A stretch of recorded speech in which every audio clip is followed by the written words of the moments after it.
Hello friends, welcome back to my channel. आज की class में हम एक्सरसाइज 10.3 का क्वेश्चन नंबर 10 सॉल्व करेंगे।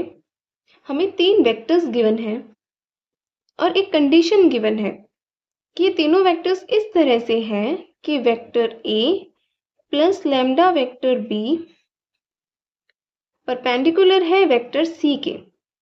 तो देखिए, जब दो वेक्टर्स परपेंडिकुलर होते हैं तो उनका डॉट प्रोडक्ट 0 होता है, यानी कि हम बोल सकते हैं vector A plus lambda vector B, इसका डॉट प्रोडक्ट वेक्टर सी के साथ ये 0 होगा क्योंकि ये परपेंडिकुलर है। अब हमें यहाँ पर लैम्डा की वैल्यू फाइंड आउट करनी है, तो सबसे पहले हम वेक्टर ए, वेक्टर बी और वेक्टर सी की वैल्यूज यहाँ पुट कर देते हैं। 2i cap plus 2j cap plus 3k cap plus lambda minus i cap plus 2j cap plus k cap dot 3i cap plus j cap equals to 0। i cap के coefficients j cap और k cap इन सबको plus कर देते हैं, तो ये होगा 2 minus lambda i cap plus 2 plus 2 lambda j cap plus 3 plus lambda k cap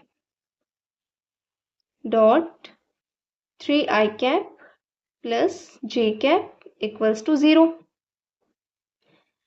अब हम करते हैं इन दोनों वेक्टर्स का डॉट प्रोडक्ट।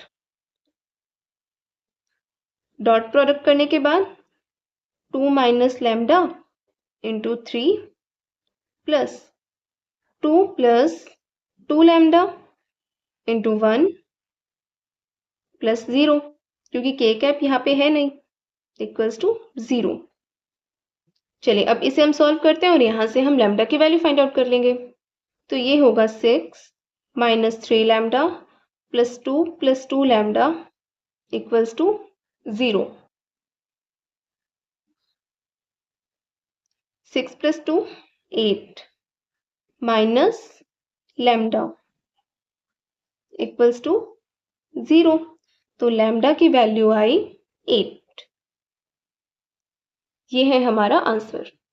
तो ओके फ्रेंड्स, अगर आपको इस क्वेश्चन में कोई डाउट है तो आप मुझे कमेंट करके पूछ सकते हैं, और वीडियोस पसंद आ रहे हैं then please like share and comment and subscribe to my channel. Thank you.